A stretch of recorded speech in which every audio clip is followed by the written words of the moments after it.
আসসালামু আলাইকুম ওরহমতুল্লাহি ওবরাকাতুহ। আলহামদুলিল্লাহি রব্বিল আলামিন ওয়াসসালাতু ওয়াসসালামু আলা আশরাফিল আমবিয়াই ওয়াল মুরসালিন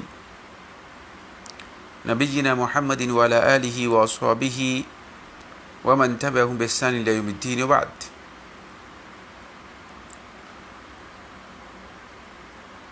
সম্মানিত প্রিয় দর্শক, দিনী ভাই বোনেরা, প্রথমেই আপনাদেরকে স্বাগত জানাচ্ছি আমাদের আজকের এই লাইভ অনুষ্ঠানে। আপনারা জানেন আমরা এই অনুষ্ঠানে ইতিমধ্যেই অত্যন্ত গুরুত্বপূর্ণ একটি পুস্তিকা রিসালা, যেটি খুব অল্প কথায় সংকলন করেছেন শেখুল ইসলাম আর শেখুল মুজাদ্দিদ শেখ মুহাম্মদ ইবনে আব্দুল ওয়াহাব রাহিমাহুল্লাহ তাআলা।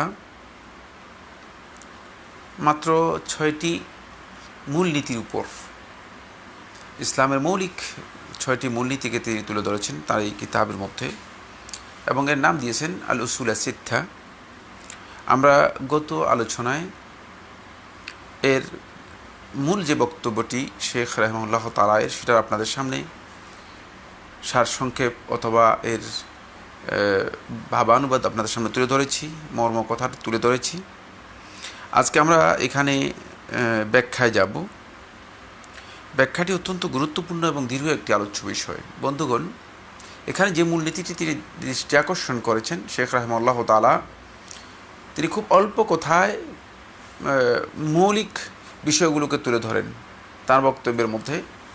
একেবারেই মুতাকাদ্দিমিন পূর্ববর্তী আলেমদের মানহাজকে তিনি তার প্রত্যেকটি লিখনির মধ্যে অনুসরণ করেছেন। এখানে এই যে ষষ্ঠ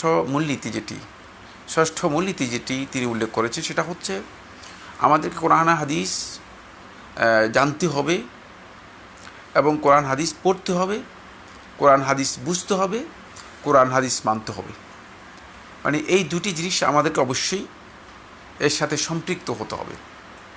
এটাই হচ্ছে আমাদের কাছে ইসলামের মূলনীতির উপরে টিকে থাকার জন্য, ইলমের জন্য, দ্বীনের জন্য আমাদের কাছে অভ্রান্ত দলিল এবং অভ্রান্ত ডকুমেন্ট, যেটা আমাদেরকে অবশ্যই কাছে রাখতে হবে। কিন্তু যে বিষয়টি শেখ রাহিমাহুল্লাহ তাআলা দৃষ্টি আকর্ষণ করেছে, সেটা হচ্ছে এই সময়ের দীর্ঘ ব্যবধানে, দীর্ঘ সময়ের পরিক্রমায় মানুষের মাঝে এমন একটি বিভ্রান্তি, এমন একটি কনফিউশন, এমন একটি সন্দেহ সংশয় শয়তান লাআনাতুল্লাহি আলাইহি তৈরি করে দিয়েছে।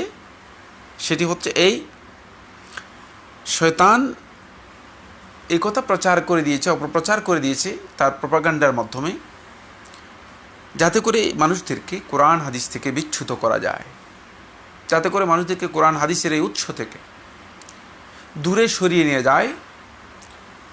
এই জন্য যে কাজটি শয়তান করেছে, সেটি হচ্ছে এর মাধ্যমে শয়তান একটা অপপ্রচারকে এস্টাবলিশড করেছে। সেটা হচ্ছে যে কোরআন এবং হাদিস বুঝতে হলে এটা ওই পর্যায়ের আলেমের প্রয়োজন যিনি মুজতাহিদ মুতলাক, মানে যার ইজতিহাদের সর্বোচ্চ ক্ষমতা রয়েছে।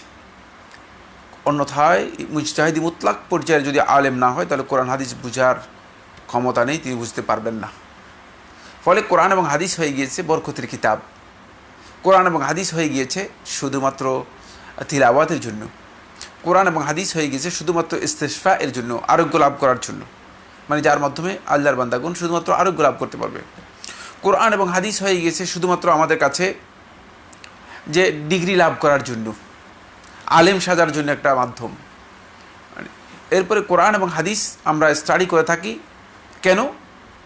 এই জন্য আমরা স্টাডি করে থাকি যে কোরআন হাদিস পরিপূর্ণরূপে স্টাডি করার পরে, পড়ার পরে আমরা একটা অবজেক্ট নিয়ে বের হই, অথবা একটা মানে ফাইনাল ডিসিশান নিয়ে বের হই যে না, কোরআন এবং হাদিস বোঝার দায়িত্ব আমাদের নয়, এটা আমাদের কাজ নয়। জিনিসটি পুরাটাই উল্টা হয়ে গেল। শয়তান আমাদেরকে শেখ রাহিমাহুল্লাহ তাআলা তিনি এই কথাই বলেছেন যে এই যে বিষয়টি, এই বিষয়টি আমাদেরকে কঠিনভাবে শয়তান আমাদের মাঝে এই কাজটি করেছে। ফলে একটা শুভহা, শয়তান এখানে বিশাল একটি শুভহা তৈরি করেছে। বন্ধুগণ, খুব ভালো করে বুঝতে হবে, শুভহা এটাকে সন্দেহ সংশয় বলা হয় থাকে। এটাকে আমি অপপ্রচার হিসেবে অনুবাদ করেছি, প্রপাগান্ডা শয়তানের। এবং এই প্রপাগান্ডা বা অপপ্রচার শয়তান আমাদের মধ্যে ব্যাপকভাবে এস্টাবলিশড করে দিয়েছে। শুভহা শব্দটি মূলত আরবি ভাষায় যদি আমরা একটু ব্যাখ্যা করি তাহলে আমাদের কাছে স্পষ্ট হবে। শুভহাতু বিমানাল ইলতিবাস। শুভহায়ের যদি আমরা আবিধানিক করতে যাই তাহলে আমরা দেখতে পাবো এখানে ইলতিবাস, যেখানে সংমিশ্রণ রয়েছে, হক এবং বাতিলের মধ্যে সংমিশ্রণ করে দেওয়া হয়েছে, যাতে করে মানুষ প্রকৃত সত্যকে কোনটি এখানে আসলেই গ্রহণ করার দরকার সেই জিনিসটি মানুষের কাছে স্পষ্ট না হয়। ফলে এই শুভহাত যখন আসবে তখন মানুষ দ্বিধা দ্বন্দ্বের মধ্যে পড়ে যাবে, সিদ্ধান্ত গ্রহণ করতে পারবে না। আস্তে করে মানুষ সন্দেহ সংশয়ের কারণে এখান থেকে মানুষ দূরে সরে যাবে। শেখুল ইসলাম ইবনে কাইয়িম রাহমাতুল্লাহ মিফতাহু দারিস সাআদার মধ্যে উল্লেখ করেন, তিনি বলেন শুভহা হচ্ছে মা ইয়ারিদু আলাল কলবি, যা মানুষের অন্তরের মধ্যে, মা ইয়ারিদু আলাল কলব, মানুষের অন্তরের মধ্যে যেটি মানে এসে স্থান নেয়, হা ইলান বাইনাহু ওয়া বাইনা ইনকিশাফিল হাক্কি লাহ, তার মাঝে এবং তার সামনে হক সত্য, যেটি সত্য প্রকাশ হওয়ার মাঝে একটা বড় ধরনের আড়াল অথবা অন্তরায় অথবা অন্তরাল তৈরি করে থাকে, সেটাই হচ্ছে শুভহা। সুবহানাল্লাহ। হক এবং বাতিলের মধ্যে যেই বড় আড়াল তৈরি হয়ে থাকে, এই আড়ালটাই হচ্ছে মূলত শুভহা, যার কারণে আপনি কোনটা হক কোনটা বাতিল সেটাকে আপনি সুনির্দিষ্ট করতে পারছেন না। ফলে হক এবং বাতিলের মধ্যে আপনার একটা ইলতিবাস, মানে সংশয় তৈরি হয়ে গিয়েছে, একটা সংমিশ্রণ তৈরি হয়ে গেছে। এখানে আমাদেরকে যে বিষয়টি বুঝতে হবে সেটা হচ্ছে এই অনেকগুলো বিষয়ে শয়তান মানুষের মধ্যে শুভহা তৈরি করে থাকে এবং শয়তানের সাথে এই কাজে অনেকেই সহযোগিতা করে থাকে, যারা শয়তানের দোসর রয়েছে। এই বিষয়টির দিকে ইঙ্গিত করেছেন শেখুল ইসলাম ইবনে তাইমিয়া রাহমাতুল্লাহ আলাইহি তার অন্যতম কিতাব দরউ তাআরুদুল আকল ওয়ান নকল, এই কিতাবের মধ্যে তিনি উল্লেখ করেন যে সলফে সালিহিনগণ এবং আইম্মাতুল ইজতিহাদ, অনেকেই মুজতাহিদিনগণ, যে সমস্ত উলামায়ে কেরাম আমরা সত্যিকার যাদের অনুসরণকে আমরা মনে করে থাকি যে তারা হকের উপর প্রতিষ্ঠিত ছিলেন এবং মানুষদেরকে হকের দিকে আহ্বান করেছেন, তাদের বক্তব্য থেকে আমরা পেয়েছি তারা দুটি জিনিসকে তিরস্কার করেছেন, দুটি জিনিসকে তারা নিন্দা জানিয়েছেন। একটি হচ্ছে আল মুজাদালা ওয়াল জিদাল, বিতর্কে লিপ্ত হওয়া, বিবাদে লিপ্ত হওয়া এবং মানুষের সাথে তর্ক মানে বিদ্যা নিয়ে কথা বলা। ওয়াল কালাম, ইলমুল কালাম থেকে মানুষদেরকে তাহজির করেছেন, সতর্ক করেছেন। ইলমুল কালাম কি জিনিস? ইলমুল কালাম হচ্ছে মূলত মানে এমন একটি জ্ঞান যে জ্ঞানের মাধ্যমে বিবেক বিবেচনা দিয়ে আল্লাহ রাব্বুল আলামিনের অস্তিত্ব, আল্লাহ রাব্বুল আলামিনের একত্ব, আল্লাহ রাব্বুল আলামিনের শ্রেষ্ঠত্ব এবং আল্লাহ রাব্বুল আলামিনের গুণাবলী, এগুলোকে প্রমাণ করার জন্য অপচেষ্টা করা হয়ে থাকে, যেটি নবী এবং রাসূলগণ করেননি। নবী এবং রাসূলগণ তাদের দাওয়াতের মধ্যে যে মিশন নিয়ে আসেননি, এই ধরনের কাজগুলো ইলমুল কালামের মধ্যে করা হয়ে থাকে। এই সবগুলোকে মূলত সলফে সালিহিনগণ কঠিনভাবে কী করেছেন? তিরস্কার করেছেন, নিন্দা করেছেন। কেন এই নিন্দা সলফে সালিহিন করেছেন? কারণ হচ্ছে এই সব কিছুর মধ্যে হক এবং বাতিলের ইলতিবাস রয়ে গিয়েছে, হক এবং বাতিলের সংমিশ্রণ রয়ে গিয়েছে। ফলে কিছু জিনিস বাতিল, কিছু জিনিস হক রয়ে গিয়েছে। আল্লাহ সুবহানাহু ওয়া তাআলা এই বিষয়টি কোরআনে কারীমের মধ্যে স্পষ্ট করেছেন। আল্লাহ তাআলা বলেন, লিমা তালবিসুনাল হাক্কা বিল বাতিল ওয়া তাকতুমুনাল হাক্কা ওয়া আনতুম তা'লামুন। ইহুদি সম্প্রদায়কে, আহলুল কিতাবদেরকে আল্লাহ সুবহানাহু ওয়া তাআলা লক্ষ্য করে বলছেন, লিমা তালবিসুনাল হাক্কা বিল বাতিল, কেন তোমরা হকের সাথে বাতিলকে সংমিশ্রণ করে নিচ্ছ? কারণ তারা শয়তানের এই প্রজেক্টটা অনেক আগ থেকেই বাস্তবায়ন করতেছে। ফলে আমাদের এই যুগেও যারা আলেমদের মধ্যে হক এবং বাতিলের মধ্যে সংমিশ্রণ করে নিচ্ছেন, হক এবং বাতিলকে একসাথে বোঝানোর জন্য চেষ্টা করছেন, তারা কিন্তু ওই মানে শয়তানের প্রজেক্টের মধ্যে কাজ করতেছেন। তাদের অনেকেরই জানা নেই, তাদের অনেকেরই এই জ্ঞান নেই, বা অনেকের কাছে এই তথ্য নেই যে তিনি আসলে কোনো না কোনো পর্যায়ে বা কোনো না কোনো ক্ষেত্রে তিনি যে শয়তানের প্রজেক্ট অথবা শয়তানের যে কর্মসূচি রয়েছে সেই কর্মসূচিকে তিনি বাস্তবায়ন করে যাচ্ছেন। ওয়াতাকতুমুন আল হাক্কা ওয়া আনতুম তা'লামুন, আর তোমরা জেনে বুঝে কীভাবে তোমরা সত্যকে গোপন করছো। ইহুদিদের কাজ ছিল এটি বন্ধুগণ। ফলে ইহুদিরা এই কাজ করত। তাই সত্য যদি কারো কাছে স্পষ্ট না হয় থাকে, তাহলে তিনি সত্যের অনুসরণ করতে পারবে না, সত্যের অনুসরণ করতে পারবে না। এই জন্য আমাদের কাছে যত প্রকার অপপ্রচার রয়েছে, সন্দেহ সংশয় রয়েছে, যেগুলো বাতিলের সাথে যেগুলোর সম্পৃক্ততা রয়েছে, এগুলোকে আমাদেরকে অবশ্যই উপেক্ষা করতে হবে, এগুলোকে আমাদেরকে পরিহার করতে হবে, বর্জন করতে হবে, এগুলো থেকে আমাদেরকে বেরিয়ে আসতে হবে। যেটা হক সেটাকেই আমাদেরকে কবুল করতে হবে, গ্রহণ করতে হবে। যদি আমরা এই কাজটি করতে পারি, তাহলেই আমরা সত্যিকার অর্থে এই শয়তানের অপপ্রচার থেকে অথবা শয়তানের এই সন্দেহ সংশয় থেকে আমরা নিজেদেরকে বিরত রাখতে পারবো, দূরে রাখতে পারবো।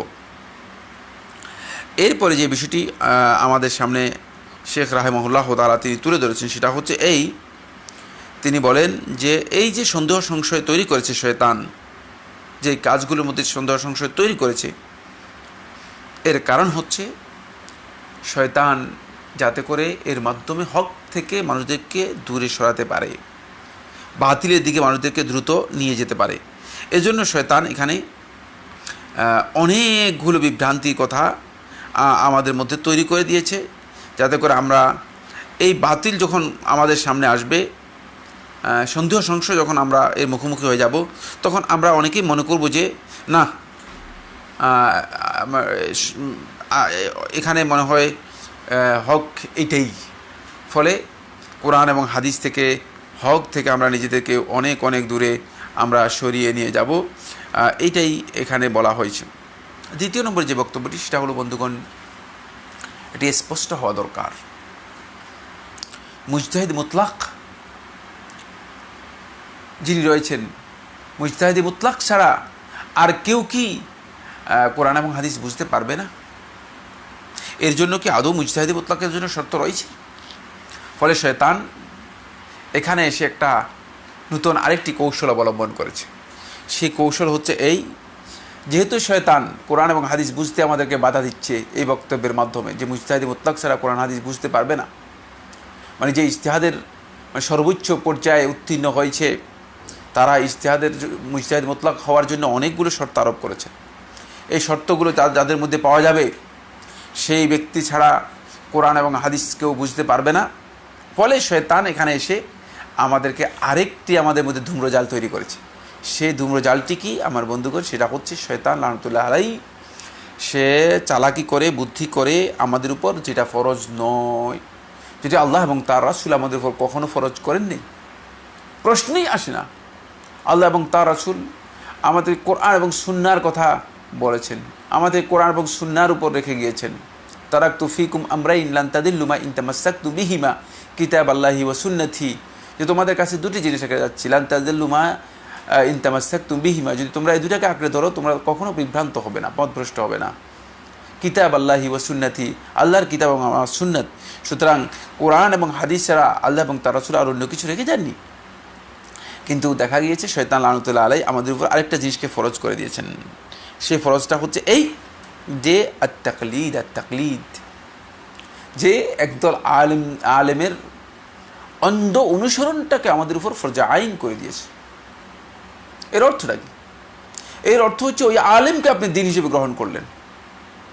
খুব ভালো করে সরল অঙ্ক করুন, তাহলে আপনি বুঝতে পারবেন যে কোন একজন আলেমকে যদি আপনি তাকে অন্ধ অনুসরণ করেন, কোরআন এবং হাদিসকে উপেক্ষা করে, কোরআন এবং হাদিসকে বাদ দিয়ে, কোরআন এবং হাদিসকে সাইড করে কোন একজন আলেমের অন্ধ অনুসরণে চলে যান, এর অর্থ দাঁড়াবে এই যে আপনি আপনার দিন হিসেবে একজন আলেমকে কবুল করেছেন।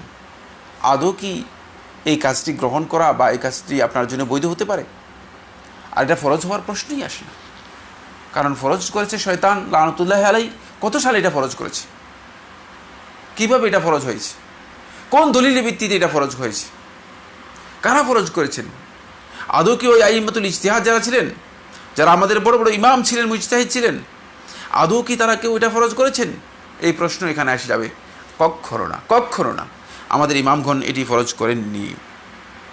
ফলে আমরা দেখতে পাই আমার বন্ধুগণ, মানে তাকলিদকে এমন পর্যায়ে নিয়ে গিয়েছে যে এটাকে অবধারিত করে দিয়েছে আমাদের উপর। আমরা এর থেকে বের হওয়ার কোনো অবকাশ আমাদের রাখিনি। আসলে কি ব্যাপারটি এমন, নাকি এখানে আরও অন্য কথা রয়েছে? মুদ্রা কথা হচ্ছে আমার বন্ধুগণ, তাকলিদ ইসলামী শরীয়তের মধ্যে তাকলিদের পরিচয় হচ্ছে কাবুল ও কাউলি গাইরি বেগাইরে দলিল। কোনো ব্যক্তির বক্তব্যকে আপনি গ্রহণ করে নেবেন বেগাইরে দলিল, দলিল ছাড়া। দ্বীনের ব্যাপারে কারো বক্তব্যকে আমরা দলিল ছাড়া গ্রহণ করতে পারি না, ইসলামের বিধান নেই। সেক্ষেত্রে আমরা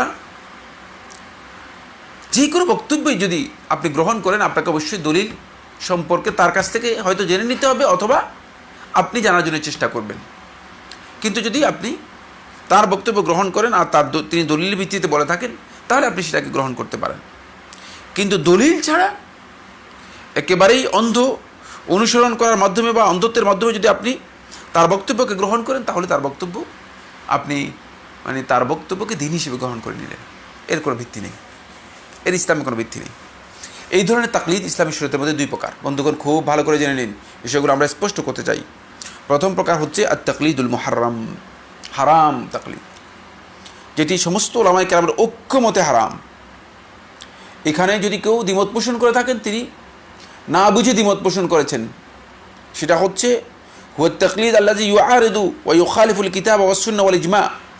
ওই প্রকার তাকলিদ, যে তাকলিদ সরাসরি কিতাব, সুন্নাহ এবং ইজমা উল উলামা এর, ইজমা উস সাহাবা এর পরিপন্থী যে তাকলিদ, যেটাকে কন্ট্রাডিক্ট করে, যেটা বিপরীত হয়, কিতাবের বিপরীত, কোরআনের বক্তব্যের বিপরীত, এমন কাজে যদি আপনি কারো অন্ধ অনুসরণ করেন, প্রশ্নই আসে না, এটা হারাম হবে।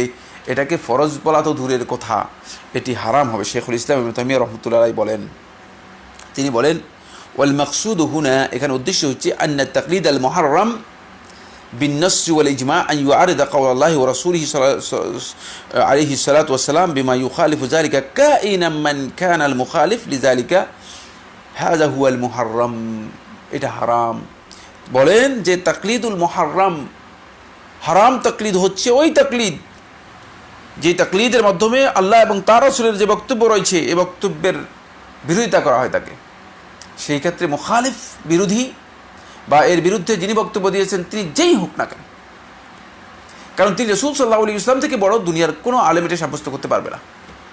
যদি বলে থাকেন তাহলে ধৃষ্টতা এবং কুফরি হবে। ধৃষ্টতা শুধু নয়, যদি তিনি বলে থাকেন এই কথা যে তিনি রাসূলুল্লাহ সাল্লাল্লাহু আলাইহি ওয়াসাল্লাম থেকে বড়, তাহলে তার এই বক্তব্য কুফরি হবে। কারণ আল্লাহ রাসূল সাল্লাল্লাহু আলাইহি ওয়াসাল্লাম ওহীর মাধ্যমে বক্তব্য দিয়েছেন। রাসূল সাল্লাল্লাহু আলাইহি ওয়াসাল্লামের পরে সাহাবায়ে কেরামগণ এবং সাহাবীদের পরে তাবিঈনগণ, যাদের ব্যাপারে আল্লাহ রাসূল সাল্লাল্লাহু আলাইহি ওয়াসাল্লাম আদালতের ঘোষণা দিয়ে গেছেন, যাদের ন্যায়নিষ্ঠার বিষয়টি, যাদের সত্যবাদিতার বিষয়টি, যাদের সত্যিকার দ্বীনের উপর ইস্তেকামতের বিষয়টি রাসূল হুদা সাল্লাল্লাহু আলাইহি ওয়াসাল্লাম স্পষ্ট করে জানিয়ে দিয়ে গেছেন। আমার বন্ধুগণ, খুব ভালো করে বুঝুন, জানিয়ে দিয়ে গেছেন। এত সত্ত্বেও তারা কেউ ওহীর মাধ্যমে বক্তব্য দেননি।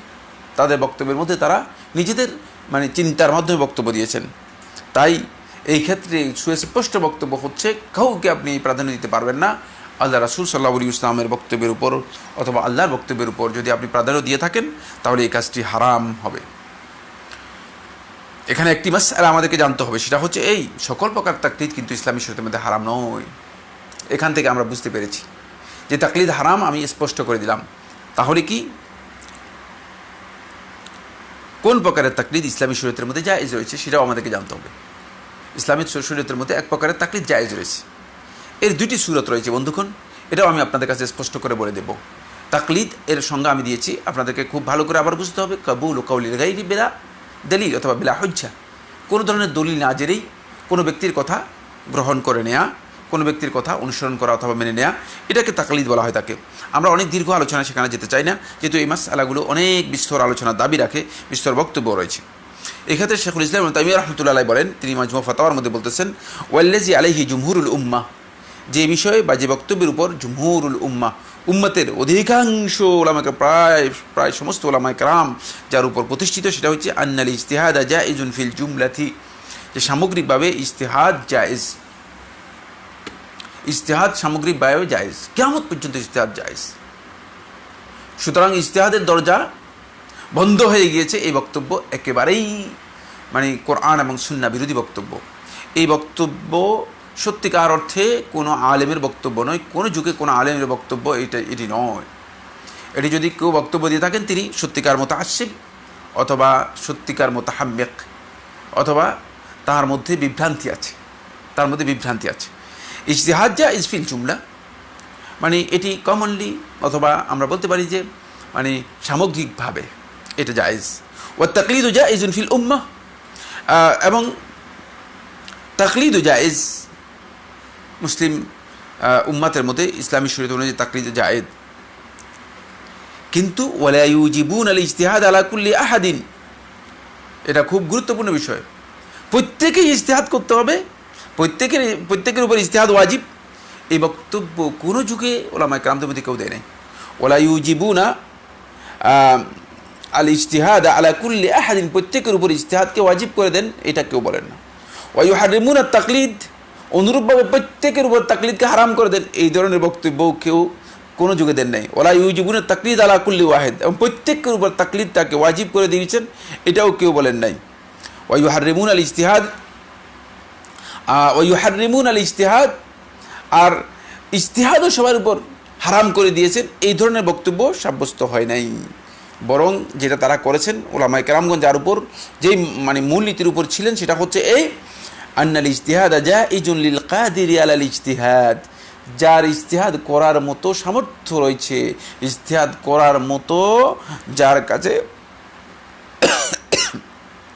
ইজতিহাদ করার মতো শক্তি যার কাছে রয়েছে, অর্থাৎ জ্ঞান, বিবেচনা, ইলম এবং কোরআন এবং হাদিসের যেই ইস্তেমবাতের ক্ষমতা রয়েছে, আমরা সামনে আলোচনা করব। মুজতাহিদের মৌলিক যে সমস্ত জ্ঞানগুলো থাকতে হবে, যেগুলো আহলুস সুন্নাত ওয়াল জামাতের উলামায়ে কেরামগণ বলেছেন, যেগুলো সত্যিকার আলেমদের বক্তব্যের মাধ্যমে সাব্যস্ত হয়েছে, সেটা আমরা আলোচনা করব।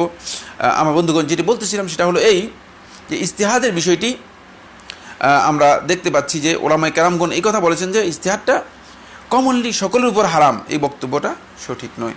কিন্তু যিনি ইজতিহাদের জন্য কাদের, ইজতিহাদের তার কাছে এবিলিটি আছে, তার কাছে সামর্থ্য রয়েছে, ইজতিহাদ করার মতো ক্ষমতা আছে, তাহলে তার উপর কিন্তু ইজতিহাদ করা তার জন্য জায়েজ রয়েছে।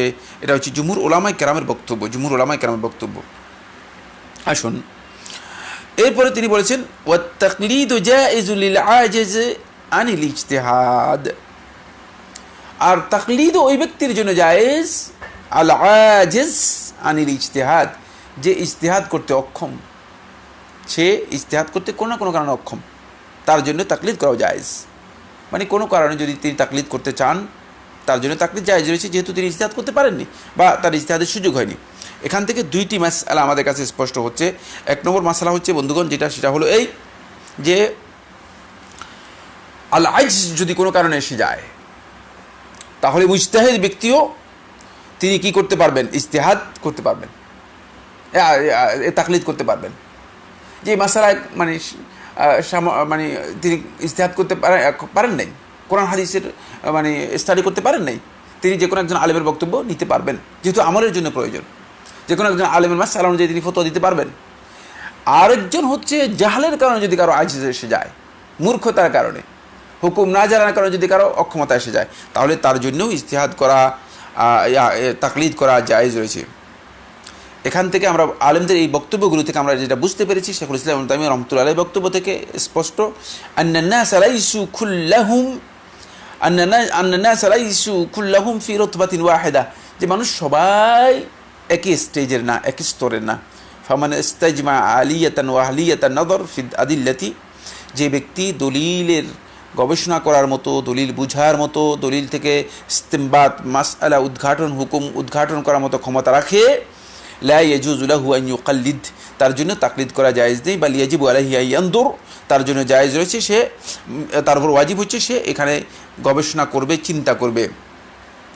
ওয়া হাযা লাহু ইস্তিসনা, সুতরাং এক্ষেত্রে তার জন্য এটি জায়েজ যে সে এখানে অবশ্যই কী করবে, ইজতিহাদ করবে। কিন্তু তার জন্য এই ক্ষেত্রে একটা অবকাশ আছে, ইস্তেসনা আছে, মানে একটা এক্সেপশন আছে। সেটা হচ্ছে এই, যদি কোনো কারণে সে ইজতিহাদ করতে পারে নাই, এমন একটা কারণ দেখা দেয়, আর শরীয়তের যেই স্পষ্ট যে বক্তব্যগুলো আছে সেগুলো তার কাছে মানে দলিলগুলো প্রমাণ একটা মাসআলার মধ্যে আসে নাই, তখন তিনি যদি মনে করেন যে এই মাসআলার মধ্যে মানে তার কাছে স্পষ্ট দলিল হয় নাই, তিনি যে কোনো আলেমের তাকলিদও করতে পারবেন শুধুমাত্র ওই মাসআলার ক্ষেত্রে।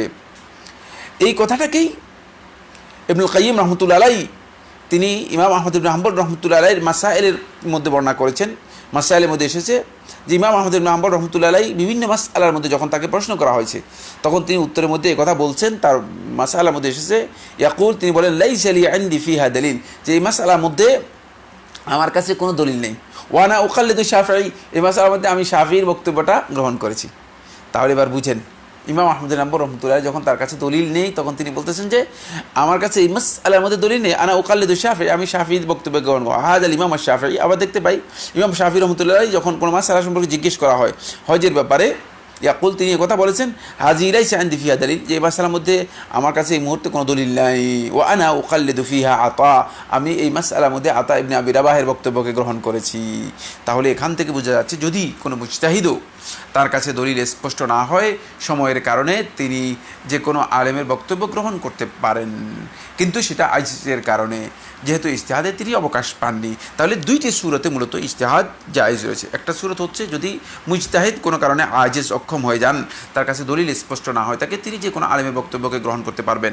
আরেকটা দল হচ্ছে আল আম্মি, যিনি সত্যিকার শরীয়তের জ্ঞান রাখেন না, সাধারণ লোক, জাহালের কারণে, অজ্ঞতার কারণে যিনি দলিলের মধ্যে পার্থক্য করতে পারেন না, কোনটা কোরআন এবং হাদিস, কোনটা কোরআন এবং হাদিসে গ্রহণযোগ্য হবে, কোনটা গ্রহণযোগ্য হবে না, কোনটা সহি, কোনটা বাতিল, কোনটা হক, কোনটা বাতিল, এর মধ্যে পার্থক্য করতে পারেন না, তাহলে তিনি তার এই অবস্থায় তার জন্য জায়েজ রয়েছে, তিনি তাকলিদ করতে পারবেন। তাকলিদ তার জন্য জায়েজ রয়েছে। খেয়াল রাখতে হবে যে তাকলিদ তার জন্য জায়েজ, কিন্তু সেটা তার জন্য কখনো কখনো ওয়াজিব হয়ে যেতে পারে। ও ওয়াজিব হবে কখন?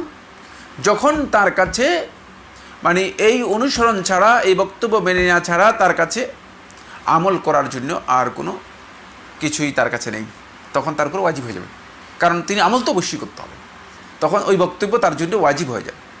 কোনো আলেমের বক্তব্য তার জন্য তখন ওয়াজিব হয়ে যাবে, কারণ তাকে অবশ্যই আমল করতে হবে। এক্ষেত্রে তিনি যদি কোনো আলেমদেরকে জিজ্ঞেস করে নেন এবং আলেমদের কাছ থেকে যদি কোনো বক্তব্য তিনি পান, সেটাকে তিনি অনুসরণ করতে পারবেন, এবং সেটাই হচ্ছে মূলত তার বক্তব্য, এবং সেক্ষেত্রে তার জন্য এই কথা জায়েজ রয়েছে। এই কারণে আমরা দেখতে পাই আমার বন্ধুগণ যারা তাকলিদের কথা বলেছেন, তারা কিন্তু সুনির্দিষ্টভাবে কোনো মাযহাবের তাকলিদের কথা বলেননি। তার কারণ হচ্ছে মাযহাবের তাকলিদকে অবধারিত করে দিলে তাহলে একজন আম্মি এর জন্য, একজন সাধারণ ব্যক্তির জন্য, অথবা একজন জাহিল ব্যক্তির জন্য, কোরআন এবং সুন্নাহর জ্ঞান যার কাছে নেই, তার জন্য এটা অনেক কঠিন হয়ে যাবে, অনেক দুশওয়ার হয়ে যাবে, অনেক মুসিবত হয়ে যাবে। সেই মুসিবতটা হচ্ছে তিনি এটা পার্থক্য করতে পারবেন না, এটা আদৌ ইমাম আবু হানিফা রহমতুল্লাহর বক্তব্য না ইমাম শাফির বক্তব্য না কার বক্তব্য, এটা কি ইমাম আবু হানিফা রহমতুল্লাহ মাযহাব না অন্য কারো মাযহাব, এই পার্থক্য তিনি তো করতে পারবেন না। তাহলে তার জন্য এটা কঠিন হয়ে যাবে। সেক্ষেত্রে তিনি কি কাজ করবেন? তার জন্য সেক্ষেত্রে শুধুমাত্র তিনি তার যেই মুফতি এর কাছে ফতোয়া জানবেন, অথবা যার কাছে গিয়ে তিনি জ্ঞান নেবেন, তাকে মাসআলা জিজ্ঞেস করে তার বক্তব্য অনুযায়ী তিনি কি করবেন? আমল করবেন। তার বক্তব্য গ্রহণ করলেই তার এটি আমলযোগ্য হয়ে যাবে এবং তিনি আমল করতে পারবেন। এক্ষেত্রে তার জন্য অতিরিক্ত কিছু করা জায়েজ নেই, অতিরিক্ত বাড়াবাড়ি করা জায়েজ নেই, কারণ হচ্ছে তার কাছে সেই ক্ষমতা নেই, শারীরিক সেখানে তার যেহেতু কোরআন হাদিসের জ্ঞান নেই, কোরআন হাদিসের জ্ঞান না থাকলে তিনি এই ওষুধ দিতে পারবেন না, এই কথা বলতে পারবেন না, এক্সকিউজ করতে পারবেন না যে আমার কাছে জ্ঞান নেই, আমি আমল করবো না, নাউজুবিল্লাহ মিন যালিক। তাহলে আমল তো করতেই হবে। যদি আমল করতে হয় তাহলে অবশ্যই তাকে যে কোনো একজন আলেমের বক্তব্য তাকে সেখানে মেনে নিতে হবে। দুর্ভাগ্যের বিষয় হচ্ছে আমরা এক্ষেত্রে আমাদের বাড়াবাড়ি হচ্ছে এই জায়গায় নয়, আমাদের বাড়াবাড়ি হচ্ছে অন্য জায়গায়। সেই বাড়াবাড়িটি হচ্ছে এখানে আমাদের বন্ধুগণ, সেটা হলো আমরা সুনির্দিষ্ট মাযহাব নিজেদের উপর বাধ্যতামূলক করে নিয়ে সেটার অন্ধ আনুগত্যকে নিজেদের উপর ফরজে আইন করে নিয়েছি। এটা ওই মাযহাবের ইমামও বলেন নাই বা অন্য মাযহাবের ইমামও বলেন নাই। যদি বলতেন তাহলে কোন মাযহাব ফরজে আইন হয়েছে সেটা নির্দিষ্ট করতে হবে। কার মাযহাব ফরজে আইন হয়েছে, কার মাযহাবের অনুসরণ করা ফরজে আইন হয়েছে, প্রশ্নই আসে না।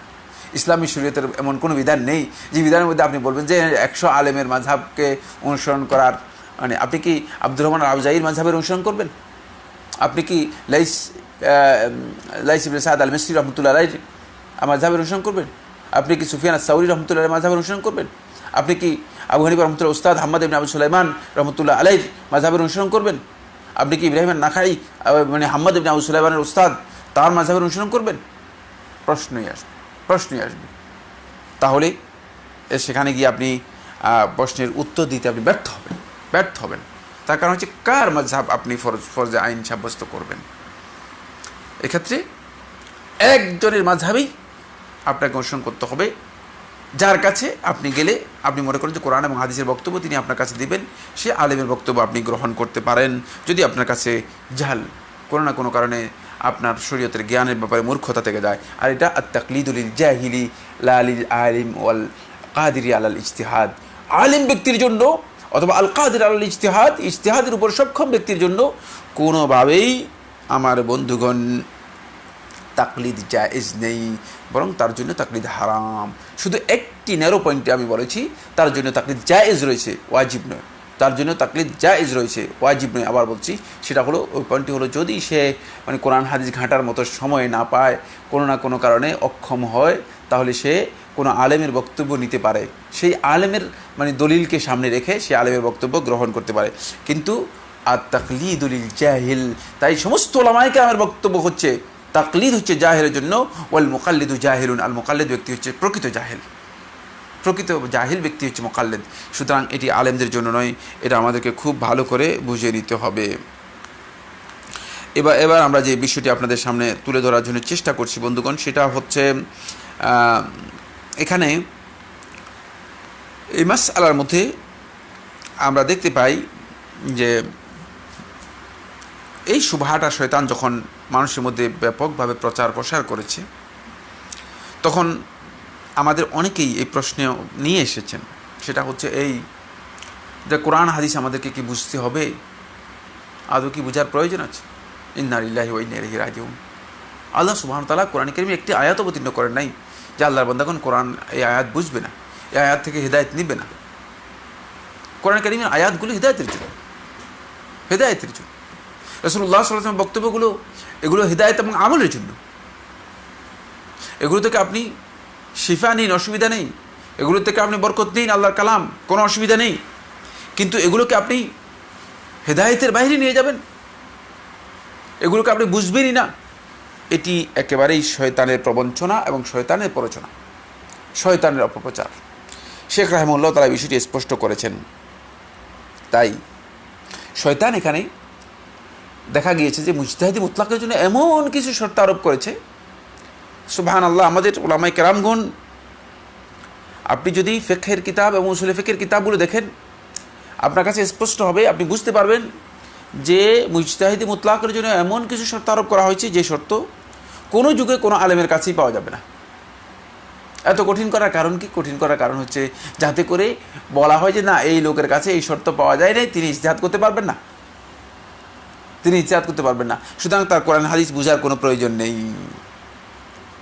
তাই কোরআন এবং হাদিসের ব্যাপারে তার গবেষণা করা, কোরআন হাদিস বুঝা, কোরআন হাদিসের ক্ষেত্রে তার চিন্তা করার সামান্যতম কোনো অবকাশ নেই, যেহেতু তিনি মুজতাহিদে মুতলাক হতে পারেন নাই। তার মধ্যে মুজতাহিদে মুতলাকের যে শর্তগুলো আরোপ করা হয়েছে সেগুলো পাওয়া যায়নি। আমার বন্ধুগণ, এই শর্ত কে করেছে? আদৌ কি রাসূল সাল্লাল্লাহু আলাইহি ওয়াসাল্লাম আমাদেরকে এই শর্ত বলেছেন, অথবা আল্লাহ রাব্বুল আলামিন কোরআনের মধ্যে বলেছেন? মোটেও না। সাহাবায়ে কেরামগণকে এই শর্ত বলেছেন? সুবহানাল্লাহ। সাহাবায়ে কেরামদের মধ্যে আমরা জানি সাহাবায়ে কেরামদের মধ্যে কারা ফতোয়া দিতেন। আবু হুরায়রা রাদিয়াল্লাহু আনহু ফতোয়া দিয়েছেন, ওমর ইবনে খাত্তাব রাদিয়াল্লাহু তাআলা ফতোয়া দিয়েছেন, ইবনে ওমর রাদিয়াল্লাহু আনহু ফতোয়া দিয়েছেন, আব্দুল্লাহ ইবনে আব্বাস রাদিয়াল্লাহু আনহু সিগারুস সাহাবীদের মধ্যে বয়সে ছোট ছিলেন, কিন্তু আব্দুল্লাহ ইবনে আব্বাস রাদিয়াল্লাহু ফতোয়া দিয়েছেন। সুতরাং তাদের কাছ থেকে কি আপনি কি তাদেরকে বলবেন তারা মুজতাহিদ মুতলাক ছিল না? আপনি কি তাদেরকে বলবেন তারা ইজতিহাদের জ্ঞান তাদের ছিল না? তাহলে আব্দুল্লাহ ইবনে আব্বাসের যত তাফসীর রয়েছে সমস্ত তাফসীরকে অস্বীকার করতে হবে। সাহাবায়ে কেরামদের যত বক্তব্য গবেষণা রয়েছে সবগুলোকে অস্বীকার করতে হবে। সাহাবায়ে কেরামদের রাসূল সাল্লাল্লাহু আলাইহি ওয়াসাল্লামের কাছ থেকে যে সমস্ত রওয়ায়াতগুলো আছে সেগুলোকে অস্বীকার করতে হবে। তাই এক্ষেত্রে আমাদেরকে খুব ভালো করে বিষয়টি জানতে হবে, সেটা হচ্ছে এই মুজতাহিদে মুতলাকের ব্যাপারে যেই সন্দেহটুকু শয়তান আমাদের মধ্যে সৃষ্টি করেছে যে এর জন্য এই শর্ত আনতে হবে, এই শর্ত পূরণ করতে হবে, এগুলো সমস্ত মূলত এমন শর্ত যেগুলো সাহাবায়ে কেরামদের মধ্যে একেবারে সর্বশ্রেষ্ঠ সাহাবী আবু বকর রাদিয়াল্লাহু মধ্যে পাওয়া যাবে না, ওমর ইবনুল খাত্তাব রাদিয়াল্লাহু মধ্যে পাওয়া যাবে না, তার পরবর্তী সময় ওসমান ইবনে আফফান রাদিয়াল্লাহু মধ্যে পাওয়া যাবে না, আলী ইবনে আবি তালিবের মধ্যে পাওয়া যাবে না, বরং এটা শেষ পর্যন্ত এই শর্তের মাধ্যমে এটাই শয়তান আমাদের কাছে এস্টাবলিশ করতে চেয়েছে, সেটা হচ্ছে যে যাতে করে কেউ ইজতিহাদের জন্য মাথা না ঘামায়, ইজতিহাদের দিকে না যায়। এই জন্য এই শর্তগুলোকে সত্যিকার আহলুল ইলমগণ বলেছেন হাযিহি শুরুত হিয়া তা'জিজিয়্যাহ ওয়া তাখউইফিয়্যাহ। এই শর্তগুলো হচ্ছে মূলত লোকদেরকে অক্ষম করে দেওয়ার জন্য, লোকদেরকে ভয় দেখানোর জন্য, ভীতি সঞ্চার করার জন্য। তোমাদের কাম না, কারণ এই শর্ত পূরণ করতে পারবে না, তোমাদের কোরআন হাদিস দেখারও দরকার নেই, কোরআন হাদিস ঘাঁটারও দরকার নেই, কোরআন হাদিস পড়ার দরকার নেই, কোরআন হাদিস বুঝার তোমাদের কোনো দরকার নেই। এই ধরনের উদ্দেশ্যে মূলত শয়তান এই কাজটি করেছেন। শয়তান এর সাথে আরেকটা জিনিস জড়িয়ে দিয়েছে বন্ধুগণ, সেটা খুবই ভয়ঙ্কর। সেটা হচ্ছে এরপরে যখন লোকেরা একদল আলেম কোরআন এবং হাদিসের বক্তব্য যখন দিয়েছে, কোরআন এবং হাদিসের কথা যখন মানুষের সামনে এস্টাবলিশ করার জন্য চেষ্টা করেছে, তুলে ধরার জন্য চেষ্টা করেছে, সেখানে এসে শয়তান দাঁড়িয়েছে। মাঝখানে এসে শয়তান তার এই অপপ্রচারের সাথে আরেকটা অপপ্রচার করে দিয়েছে যে এরা মুজতাহিদ মুতলাক নয়, কোরআন এবং হাদিসের বক্তব্য দিচ্ছে, এরা বিভ্রান্তি মানুষের মধ্যে প্রচার করতেছে, এরা কোরআন এবং হাদিস না বুঝে মানুষের মধ্যে ভুল বিভ্রান্তি প্রচার করতেছে।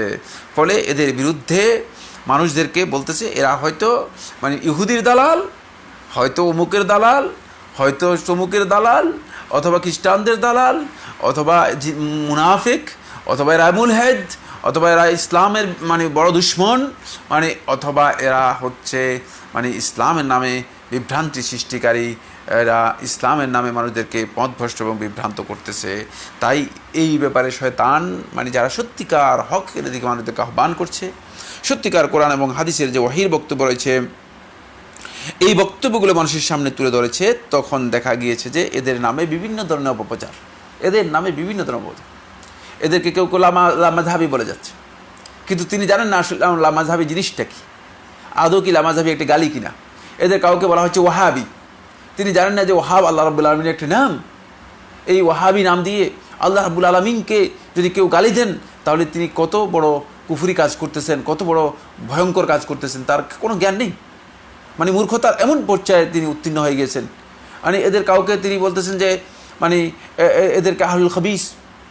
তারপরে এই ধরনের বিভিন্ন ধরনের তাদের জন্য বিভিন্ন ধরনের বক্তব্য আবিষ্কার করা হয়েছে, বিভিন্ন ধরনের উপাধি লকব তাদের জন্য আবিষ্কার করা হয়েছে। উদ্দেশ্য কি? উদ্দেশ্য হচ্ছে যাতে মানুষদেরকে এই অপপ্রচারের মাধ্যমে এই সমস্ত আলেমদের থেকে বিচ্ছিন্ন করা যায়, এই সমস্ত হাক্কানি আলেমদের থেকে যারা সত্যিকার কোরআন এবং হাদিসের বক্তব্য দিচ্ছে, যারা মানুষদেরকে সত্যিকার আল্লাহ এবং তার রাসূলের আনুগত্যের দিকে আহ্বান করতেছে, তাদের কাছ থেকে সত্যিকার বিচ্ছিন্ন করা যায়। তাই আমাদেরকে এটা ভালো করে বুঝতে হবে, এটা আমাদেরকে খুব ভালো করে বুঝতে হবে বন্ধুগণ। যদি আমরা এই বিষয়টি বুঝতে না পারি, শয়তান অপপ্রচার থেকে আমরা নিজেদেরকে মুক্ত করতে পারবো না। ফলে শেখ রহমতুল্লাহ আলাইহি এখানে স্পষ্ট করে বলেছেন, যেটা বড় আশ্চর্যের বিষয় যে এখন কোরআন এবং হাদিসের মধ্যে এই বিষয়গুলো এত সুস্পষ্ট, আল্লাহ এবং তার রাসূলের আনুগত্যের উপর কতগুলো আয়াত রয়েছে। এখন যদি আমি এই বিষয়গুলো একটি একটি করে আয়াতগুলো আপনাদের সামনে তুলে ধরি, এবং রাসূলুল্লাহ সাল্লাল্লাহু আলাইহি ওয়াসাল্লামের কতগুলো হাদিস রয়েছে, এই হাদিসগুলো যদি আমরা তুলে ধরি, তাহলে দীর্ঘ আলোচনা চলে আসবে, দীর্ঘ বক্তব্য এসে যাবে আল্লাহ এবং তার রাসূলের আনুগত্যের উপর। আতিউল্লাহ ওয়া আতিউর রাসূলা উলি আমরি মিনকুম। সুবহানাল্লাহ, আনুগত্যের ব্যাপারে কত স্পষ্ট বক্তব্য। আতিউল্লাহ ওয়া আতিউর রাসূলা ওয়া লা তুবতিলু আমালাকুম, তোমরা আল্লাহ এবং তার রাসূলের আনুগত্য করো। ওয়া লা তুবতিলু আমালাকুম, তোমরা তোমাদের আমলসমূহকে বিনষ্ট করো না। অসংখ্য আয়াতের মাধ্যমে আল্লাহ সুবহানাহু ওয়া তাআলা অসংখ্য নির্দেশনার মাধ্যমে এটি সাব্যস্ত করেছেন, অথচ আমরা সেগুলোকে সামান্যতম গুরুত্ব দেই নাই, বরং আমরা শয়তানের এই অপপ্রচারটা আমাদের মধ্যে সবচেয়ে বেশি ব্যাপকভাবে আমরা এগুলোকে গ্রহণ করেছি। ফলে দেখা গিয়েছে যে শয়তান আমাদেরকে আমাদের প্রবৃত্তির দিকে, হেদায়েতের বাহিরে প্রবৃত্তির অনুসরণের দিকে আমাদেরকে শয়তান নিয়ে গিয়েছে, শয়তান আমাদেরকে নিয়ে গিয়েছে। আপনি দেখেন কোরআনে কারীম এই আয়াতটি যদি আমরা সামনে নিয়ে আসি, যেটি শেখুল ইসলাম ইবনে কাইয়িম রাহমাতুল্লাহ আলাইহি উল্লেখ করেছেন, তিনি এই সন্দেহকে অপনোদন করার জন্য শেখুল ইসলাম ইবনে কাইয়িম রাহমাতুল্লাহ আলাইহি এই শয়তান যেই একটা অপপ্রচার আমাদের মধ্যে করেছে, এই অপপ্রচারটাকে অপনোদন করার জন্য এই আয়াতকে দলিল হিসেবে উল্লেখ করে শেখুল ইসলাম ইবনে কাইয়িম রাহমাতুল্লাহ বলেন, ফাইন লাম ইস্তাজিবু লাকা ফাআলাম, যদি তারা আপনার বক্তব্যকে মেনে না নেয়, আপনার অনুগত না হয়, আপনার ডাকে সাড়া না দেয়, আপনার কথাকে গ্রহণ না করে, ফাআলাম, তাহলে আপনি জেনে নিন, আন্নামা ইয়াত্তাবিউনা আহওয়াআহুম, তাহলে আপনার কথা না মানলে তারা প্রবৃত্তির অনুসারী, তারা অবশ্যই, কারণ এখানে দুইটা জিনিস, একটা হচ্ছে হয়তো রাসূলের অনুসরণ করতে হবে, অথবা এর বাইরে যেতে হবে। এর বাইরে কোনটা? এর বাইরে হচ্ছে ফাআলাম, আপনি জেনে নিন, আন্নামা ইয়াত্তাবিউনা, খুব ভালো করে আমার বন্ধুগণ খেয়াল করুন, আন্নামা ইয়াত্তাবিউনা আহওয়াআহুম, তারা তাদের প্রবৃত্তির অনুসরণ করতেছে। ওয়ামান আদাল্লু মিম্মান ইত্তাবা হাওয়াহু বিগাইরি হুদাম মিনাল্লাহ, তার চেয়ে পথভ্রষ্ট কে হতে পারে, তার চেয়ে চরম বিভ্রান্ত কে হতে পারে, তার চেয়ে চরম হতভাগ্য কে হতে পারে, তার চেয়ে চরম পথ হারা, দিক হারা কে হতে পারে, মিম্মান, যে ব্যক্তি ইত্তাবা হাওয়াহু বিগাইরি হুদাম মিনাল্লাহ, যে আল্লাহ রাব্বুল আলামিনের পক্ষ থেকে হিদায়াত আসার পরে নিজের প্রবৃত্তির অনুসারী হয়ে গিয়েছে, প্রবৃত্তির অনুসরণ করে গিয়েছে, আল্লাহর হিদায়াতকে বাদ দিয়ে, হিদায়াতকে উপেক্ষা করে। ইন্নাল্লাহা লা ইয়াহদিল কওমাদ যালিমিন, আল্লাহ সুবহানাহু ওয়া তাআলা জালিম সম্প্রদায়কে হিদায়াত দেন না। এই আয়াতের মাধ্যমে শেখুল ইসলাম ইবনে কাইয়িম রাহমাতুল্লাহ আলাইহি বলেন, ইমাম ইবনুল কাইয়িম রাহিমাহুল্লাহ তাআলা তিনি বলেন, ফাকাসসামাল্লাহুল আমরা ইলা আমরাইনি, এই আয়াতের মধ্যে আল্লাহ সুবহানাহু ওয়া তাআলা বিষয়টাকে দুই ভাগে ভাগ করেছেন, লা সালিসা লাহুমা, এর জন্য তৃতীয় কোনো ভাগ নেই, তৃতীয় কোনো স্টেজ নেই। খুব ভালো করে লক্ষ্য করুন আয়াতের মধ্যে, ইম্মাল ইস্তিজাবা লিল্লাহি ওয়া রাসূল, হয়তো আল্লাহ এবং তার রাসূলের বক্তব্যকে পরিপূর্ণরূপে মেনে নেবেন, হয়তো আল্লাহ এবং তার রাসূলের বক্তব্যকে মেনে নেবে, ওমা যা আবিহি, এবং আল্লাহ রাসূল সাল্লাল্লাহু আলাইহি ওয়াসাল্লাম যা কিছু নিয়ে এসেছেন, আল্লাহ এবং আল্লাহর পক্ষ থেকে এবং রাসূল সাল্লাল্লাহু আলাইহি ওয়াসাল্লামের কাছে যা তিনি এসেছে সব কিছুকে মেনে নেবেন। ওয়া ইম্মা ইত্তিবাউল হাওয়া, অথবা প্রবৃত্তির অনুসারী হবেন। কোনটা? পথ দুইটাই, ভাগ দুইটাই, ডাইমেনশন দুইটাই, এখানে থার্ড কোনো ডাইমেনশন নেই, দুইটাই ডাইমেনশন। হয়তো ইত্তিবাউল হাওয়া, প্রবৃত্তির অনুসারী হবেন, অথবা ইস্তিজাবাতু লিল্লাহি ওয়া লিরাসূল, আল্লাহ এবং তার রাসূলের অনুসরণ করবেন। সুতরাং ফাকুল্লু মান লাম ইয়াতি বিহি রাসূল ফাহুয়া মিনাল হাওয়া, খুব ভালো করে খেয়াল করুন, যেটি রাসূল সাল্লাল্লাহু আলাইহি ওয়াসাল্লাম নিয়ে আসেননি। শেখুল ইসলাম ইবনে কাইয়িম রাহমাতুল্লাহ বলেন, যদি কেউ সেদিকে চলে যায় তাহলে তাকে বুঝতে হবে যে ফাহুয়া মিনাল হাওয়া, সে প্রবৃত্তির অনুসরণ করে যাচ্ছে, সে প্রবৃত্তির সাথে জড়িত, সে প্রবৃত্তির অনুসারী। খুবই স্পষ্ট বক্তব্য। দ্বিতীয় আয়াতটি, এটাও শেখুল ইসলাম ইবনে কাইয়িম রাহমাতুল্লাহ আলাইহি, এখানে এই যে সন্দেহ সংশয় আমাদের মাঝে শয়তান লাআনাতুল্লাহ ব্যাপকভাবে প্রচার প্রসার করে যাচ্ছে বন্ধুগণ, যে আমরা কোরআন এবং হাদিস আমরা অনুসরণ করতে পারবো না, কোরআন এবং হাদিস মানতে পারবো না, বরং এখন একদল লোক বের হয়েছে, নাউযুবিল্লাহি মিন যালিক, আল্লাহ হিদায়াত করুক তাদেরকে, বলছে হাদিস মানা যাবে না, এটি শয়তানের বক্তব্য, এটি শয়তানের বক্তব্য, স্পষ্ট করে আমি আপনাদেরকে বলে দিচ্ছি। কারণ শয়তান এই অপপ্রচারের জন্য আমাদের একদল বন্ধুদেরকে কাজে লাগাচ্ছে, একদল বন্ধুদের কাজে লাগাচ্ছে। হাদিস মানা যাবে না, এর অর্থটা কি বুঝাতে চেয়েছেন? নাউযুবিল্লাহি মিন যালিক, হাদিস আল্লাহ রাসূল সাল্লাল্লাহু আলাইহি ওয়াসাল্লাম বক্তব্য, আল্লাহ রাসূল সাল্লাল্লাহু আলাইহি ওয়াসাল্লাম বক্তব্য মানা যাবে না, যেটা ওহীর মাধ্যমে এসেছে। কার বক্তব্য মানবেন তাহলে? আপনি কার বক্তব্য মানা যাবে? কি বলছেন আপনি? আপনি কিসের ইসলামের কথা বলতেছেন? নাউযুবিল্লাহি মিন যালিক। এটি আল্লাহ সুবহানাহু ওয়া তাআলা কোরআনে কারীমে দাউদ আলাইহিস সালাতু ওয়াস সালাম লক্ষ্য করে বলছে, ইয়া দাউদ ইন্না জাআলনাকা খলিফাতান ফিল আরদ, হে দাউদ, ইন্না জাআলনাকা, আমি আপনাকে অথবা তোমাকে, ইন্না জাআলনাকা, আমরা তোমাকে করেছি, খলিফাতান ফিল আরদে, জমিনে তোমাকে খলিফা করেছি, জমিনে তোমাকে স্থলাভিষিক্ত করেছি, দায়িত্ব প্রাপ্ত করে দিয়েছি, তোমাকে দায়িত্ব দেওয়া হয়েছে, কর্তৃত্ব দেওয়া হয়েছে, জমিনে স্থলাভিষিক্ত করা হয়েছে।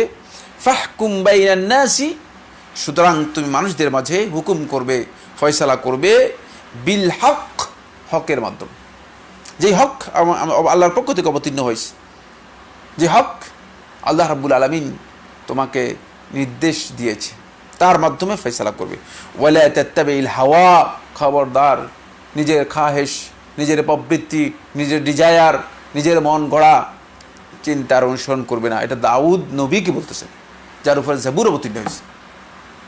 সুতরাং এটা কোনো ব্যক্তিকে বলা হচ্ছে না, কোনো আলেমকে বলা হচ্ছে না, কোনো বুজুর্গকে বলা হচ্ছে না, কোনো শেখকে বলা হচ্ছে না, কোনো মুরব্বীকে বলা হচ্ছে না, কোন পীরকে বলা হচ্ছে না, সরাসরি আল্লাহ রাব্বুল আলামিন কোরআনে কারীমের মধ্যে দাউদ আলাইহিস সালাতু ওয়াস সালামকে, নবীকে লক্ষ্য করে বলতেছেন, ওয়ালা তাত্তাবিল হাওয়া, তুমি প্রবৃত্তির অনুসরণ করবে না, তাহলে ফায়ুদিল্লুকা আন সাবিলিল্লাহ, তাহলে তো প্রবৃত্তির যদি অনুসারী হও তোমাকে আল্লাহর রাস্তা থেকে আস্তে করে সরিয়ে নিয়ে যাবে, তুমি বুঝতে পারবে না। নবীকে বলতেছেন, আল্লাহ তাআলা বলতেছেন ফায়ুদিল্লুকা আন সাবিলিল্লাহ, তাহলে আল্লাহর রাস্তা থেকে তোমাকে সরিয়ে নিয়ে যাবে, বিভ্রান্ত করে ফেলবে। ইন্নাল্লাযীনা ইউদিল্লুনা আন সাবিলিল্লাহি, আর নিশ্চয়ই যারা আল্লাহর রাস্তা থেকে মানুষদেরকে বিভ্রান্ত করে পথভ্রষ্ট করে, লাহুম আযাবুন শাদীদ, তাদের জন্য কঠিন শাস্তি রয়েছে, বিমা নাসু ইয়াউমাল হিসাব, যে হিসাবের দিন সম্পর্কে তারা যা পরিপূর্ণরূপে বিস্তৃত হয়ে গিয়েছে, ভুলে গিয়েছে। আয়াতের ব্যাখ্যার মধ্যে শেখুল ইসলাম ইবনে কাইয়িম রাহমাতুল্লাহ আলাইহি তিনি বলেন, ফাকাসসামাল্লাহু তাআলা তারিকাল হুকমি বাইনান নাসি ইলাল হক, আল্লাহ সুবহানাহু ওয়া তাআলা মানুষের মধ্যে হুকুম করার ক্ষেত্রে, ফয়সালা করার ক্ষেত্রে আল্লাহ রাব্বুল আলামিন এর পদ্ধতিকে আল্লাহ সুবহানাহু ওয়া তাআলা দুই ভাগে ভাগ করে দিয়েছেন। ইলাল হক, একটা হক যেটা ওহীর মাধ্যমে আল্লাহ সুবহানাহু ওয়া তাআলা অবতীর্ণ করেছেন তার রাসূল অথবা তার নবী দাউদ আলাইহিস সালাতু ওয়াস সালামের উপর, ওয়া ইলাল হাওয়া, আর একটা হচ্ছে প্রবৃত্তির, ওমা ওহুয়া মা খালাফাহু, যেটা ওহীর বিপরীত। এই দুই ভাগে ভাগ করেছেন, এই দুই ভাগে কী করেছেন, ভাগ করেছেন। এখন আপনি মানে হয়তো ওহীর অনুসরণ করতে হবে, হকের অনুসরণ করতে হবে, অথবা আপনি প্রবৃত্তির অনুসারী হবেন। এখানে থার্ড কোনো স্কোপ নেই। স্কোপটা দেখেন, কোরআন এমনভাবে স্কোপটাকে উল্লেখ করে দিয়েছে যেখানে কোনো স্কোপ নেই। সুতরাং যে সমস্ত বন্ধুগণ এখানে থার্ড স্কোপ বের করছেন, এখানে কিন্তু একটা বড় ধরনের বিভ্রাট রয়ে গিয়েছে। আমাদেরকে খুব ভালো করে বিষয়টি উপলব্ধি করতে হবে। এরপরে আয়াতটি, এটাও একই ধরনের বক্তব্য, এখানেও আল্লাহ সুবহানাহু ওয়া তাআলা স্পষ্ট করেছেন, সুম্মা জাআলনাকা আলা শারিআতিম মিনাল আমরি ফাত্তাবি'হা, রাসূলুল্লাহ সাল্লাল্লাহু আলাইহি ওয়াসাল্লামকে লক্ষ্য করে বলতেছেন। আগেরটা সরাসরি দাউদ আলাইহিস সালাতু বলেছেন, এটা আল্লাহ নবী সাল্লাল্লাহু আলাইহি ওয়াসাল্লামকে লক্ষ্য করে বলতে, সুম্মা জাআলনাকা আলা শারিআতিম মিনাল আমরি ফাত্তাবি'হা, অতঃপর আপনাকে করে দিয়েছি আমরা, মানে আপনাকে প্রতিষ্ঠিত করে দিয়েছি আলা শারিআতিম মিনাল আমরি, দ্বীনের ব্যাপারে একটি সুস্পষ্ট শরীয়তের উপর, দিক নির্দেশনার উপর আপনাকে প্রতিষ্ঠিত করেছি। ফাত্তাবি'হা, আপনি এই অনুসরণ করবেন। ওয়ালা তাত্তাবি' আহওয়া আল্লাযিনা লা ইয়ালামুন, আর জাহেলদের, যারা জানে না, তাদের প্রবৃত্তির মন গড়া বক্তব্যের আপনি অনুসরণ করবেন না। ইন্নাহুম লা ইউগনু আনকা মিনাল্লাহি শাইআ, তারা আল্লাহ রাব্বুল আলামিনের পক্ষ থেকে আপনার জন্য কিছুই করতে পারবে না, আপনার জন্য কিছু উপকার করতে পারবে না, কোনো ফায়দা করতে পারবে না। ওয়া ইন্নাদ যালিমিনা বা'দুহুম আউলিয়াউ বা'দ, আর জেনে রাখুন নিশ্চয়ই জালেমরা পরস্পরের বন্ধু। ওয়াল্লাহু ওয়ালিয়ুল মুত্তাকিন, আর আল্লাহ তাআলা শুধুমাত্র মুত্তাকিদের ওলি, অভিভাবক। আল্লাহ রাব্বুল আলামিন মুত্তাকিদের মানে প্রকৃত অভিভাবক হিসেবে আল্লাহ সুবহানাহু ওয়া তাআলা নিজেকে উল্লেখ করে দিয়েছেন। মুত্তাকিদেরকে আল্লাহ সুবহানাহু ওয়া তাআলা সাহায্য করবেন, তাদের অভিভাবকত্ব আল্লাহ রাব্বুল আলামিন কবুল করেছেন। এর ব্যাখ্যার মধ্যে শেখুল ইসলাম ইবনে কাইয়িম রাহমাতুল্লাহ বলেন, ফাকাসসামাল আমরা বাইনা শারিআতিল্লাতী জাআলাহু হুয়া সুবহানাহু ওয়া তাআলা ওয়া আওহা ইলাইহিল আমালা বিহা ওয়া আমরাল উম্মতি বিহা ওয়া বাইনা ইত্তিবাই আহওয়াইল্লাযিনা লা ইয়ালামুন। এখানে আল্লাহ সুবহানাহু ওয়া তাআলা দুই ভাগে ভাগ করে দিয়েছেন দিনটাকে।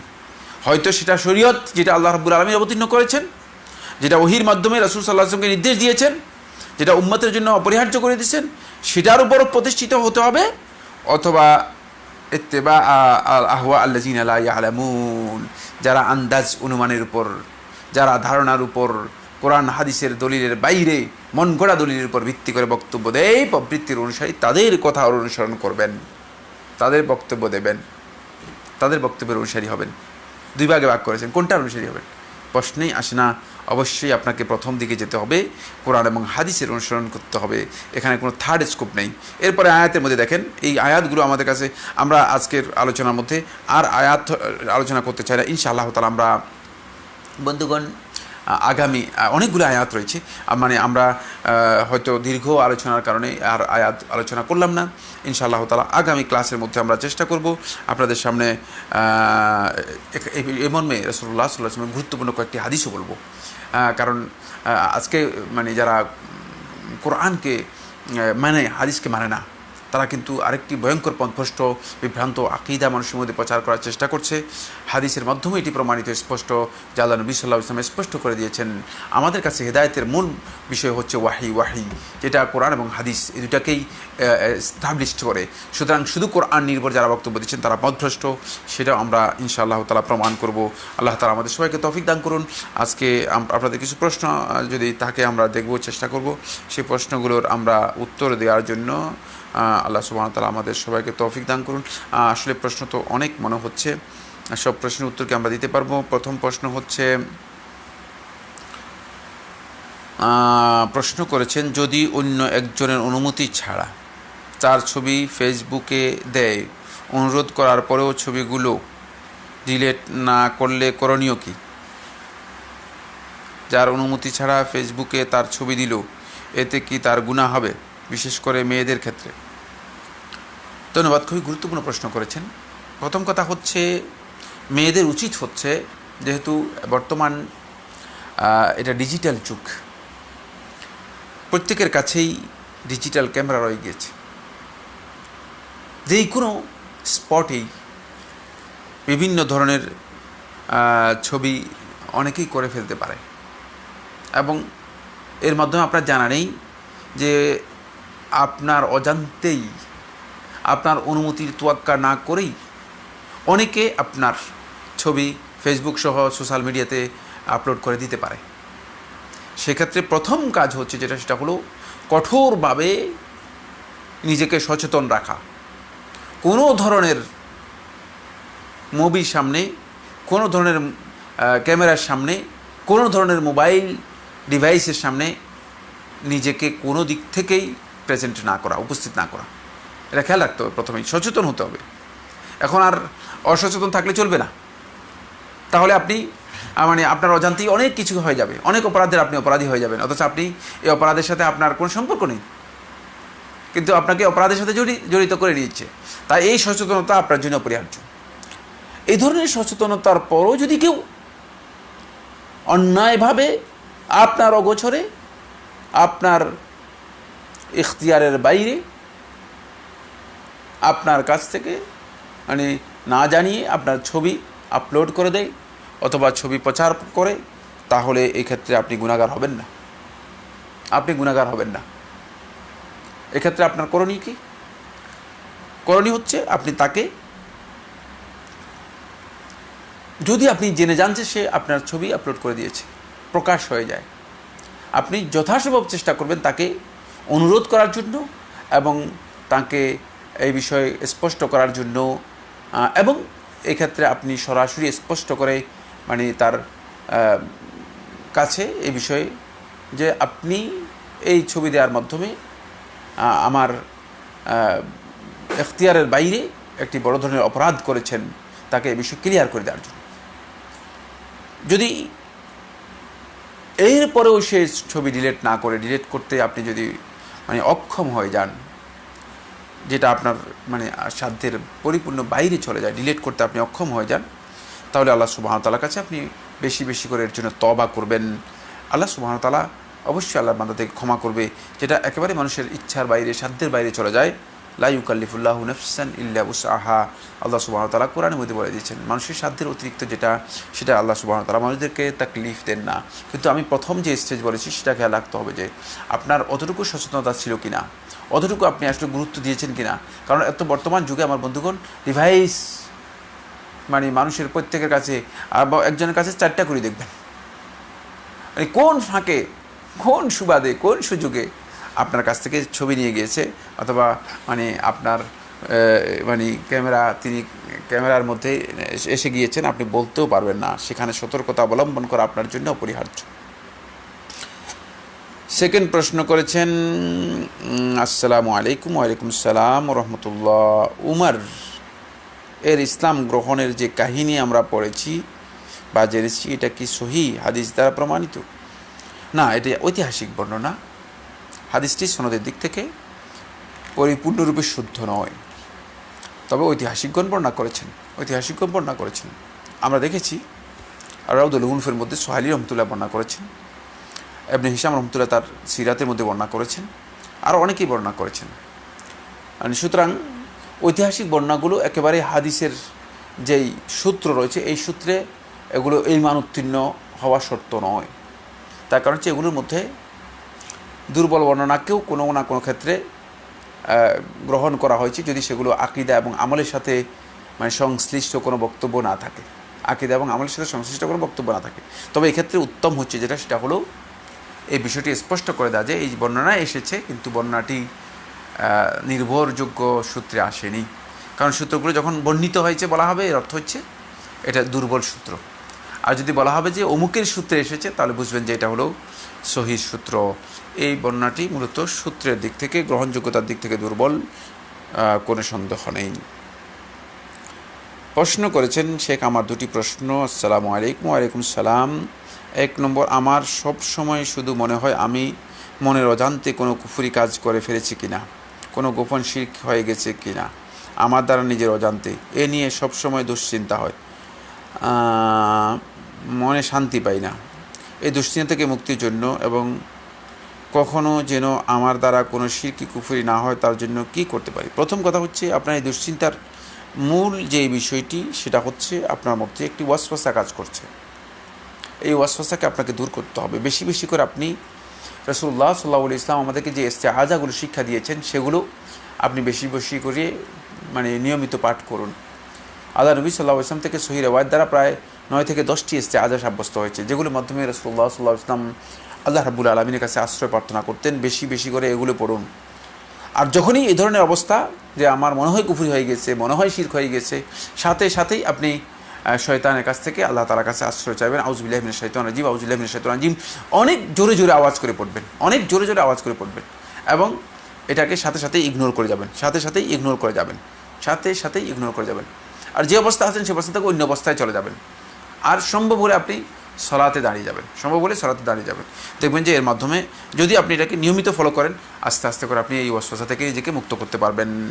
এই অবস্থায় যদি আপনি দেখেন যে ওয়াসওয়াসা আপনার আসতেছেই, আপনি উজু করবেন, উজু করে তারপরে আপনি 2 রাকাত সালাত আদায় করবেন, ধীরস্থিরভাবে 2 রাকাত সালাত আদায় করবেন, আল্লাহ রাব্বুল আলামিনের কাছে বেশি বেশি করে ফানা চাইবেন।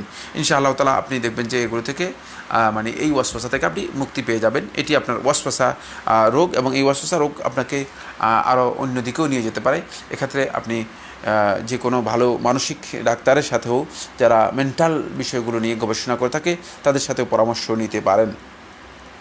2 নম্বর যে মাসআলাটি বা প্রশ্নটি আপনি করেছেন, আল্লাহর সিফাতে ফেলিয়া বলতে কি শুধু আল্লাহর আর কোরআন হাদিসে উল্লেখিত নির্দিষ্ট কিছু কর্মকে বোঝানো হয়েছে, নাকি আল্লাহর সকল কর্মকাণ্ডই সিফাতে ফেলিয়া অন্তর্ভুক্ত?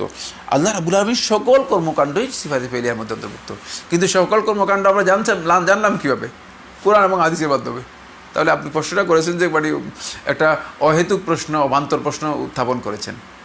কোরআন এবং হাদিসের বাইরে তো আমি আল্লাহ তাআলার সিফাতে ফেলিয়া জানার কোনো সুযোগই নেই। যেই সিফাতে ফেলিয়া আল্লাহ রাব্বুল আলামিনের সাব্যস্ত হবে সেটা কোরআন এবং হাদিসের মাধ্যমেই সাব্যস্ত হবে।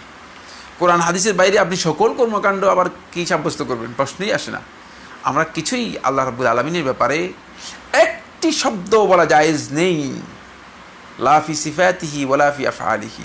তার কাজের ব্যাপারে অথবা তার সিফাতের ব্যাপারে কারো জন্য জায়েজ নেই যে তিনি স্বাধীন ইখতিয়ারের মাধ্যমে আল্লাহ সুবহানাহু ওয়া তাআলা সম্পর্কে মন্তব্য করবেন বা বলবেন, সাব্যস্ত করতে পারবেন না। সুতরাং কোরআন এবং হাদিস যেটা সাব্যস্ত করেছে আপনাকে সেটাই সাব্যস্ত করতে হবে।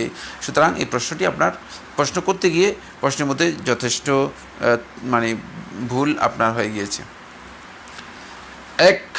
আরেকজন প্রশ্ন করেছেন, প্রস্রাব বা পায়খানার পর 3টি টিস্যু ব্যবহার এরপর কতটুকু পানি ব্যবহার করতে হবে, এর কোনো নির্দিষ্ট পরিমাণ আছে কি?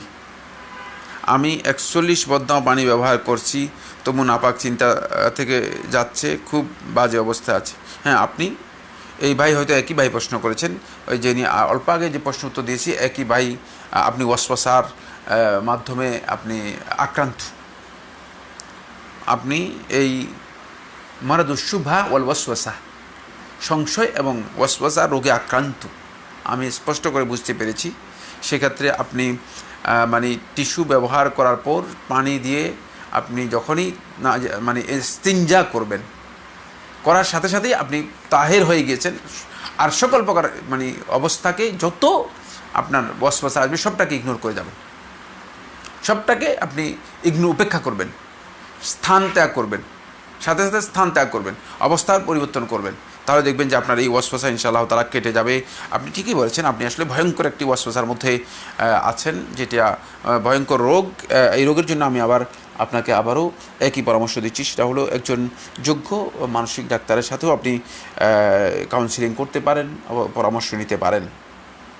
প্রস্রাব বা পায়খানার পর পানি ব্যবহার করার পর বাইরে এসে পুনরায় হাত পরিষ্কার করা কি বাধ্যতামূলক নাকি ইস্তেঞ্জার সময় নাপাক পরিষ্কার করার সময় হাতটাও পরিষ্কার হয়ে যায়, দৃশ্যমান কোনো নাপাক দেখা যায় না, তার পরিষ্কার করতে যদি আর বাম হাত শুধু পানি দিয়ে ধুয়ে ফেললে হবে নাকি কসলিয়ে ধুতে হবে?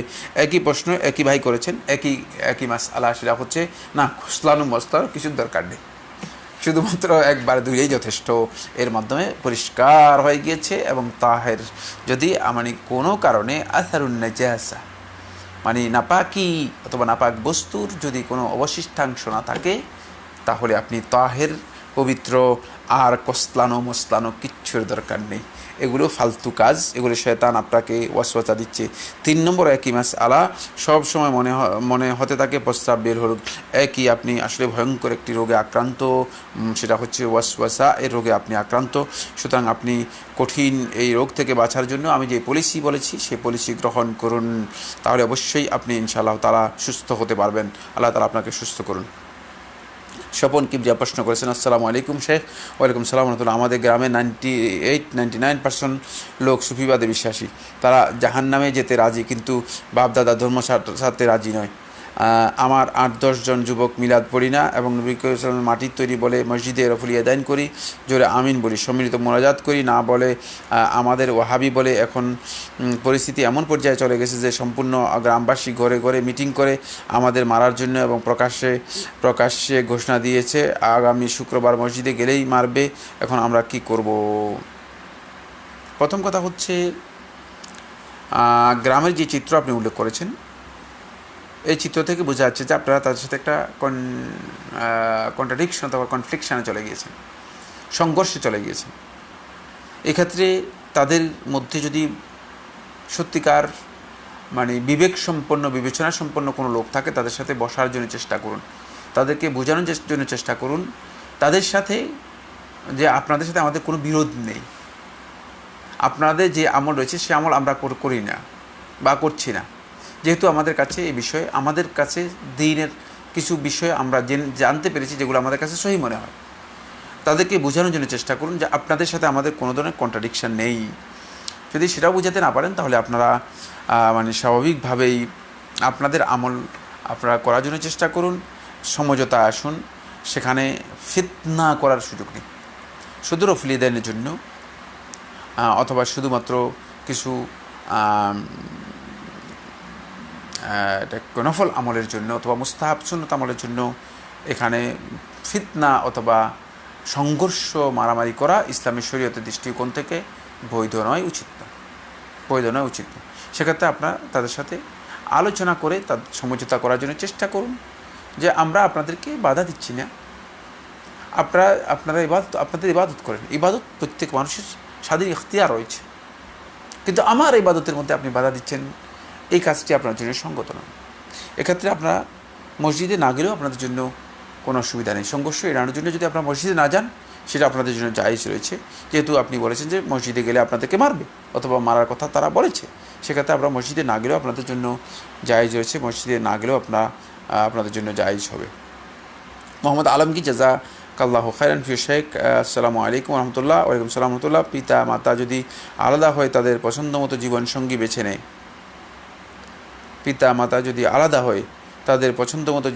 বেছে নেয়, এক্ষেত্রে সন্তানের কী করণীয় এবং তাদের প্রতি দায়িত্ব কী? সন্তানের দায়িত্ব হচ্ছে তাদের হক, যদি তাদের সাথে সৌজন্য আচরণ করা, তাদের কোনো হক যদি থাকে সেই হকটুকু আদায় করা, তাদের সাথে সদ্ব্যবহার করা, সৌজন্য আচরণ, সদ্ব্যবহার করা।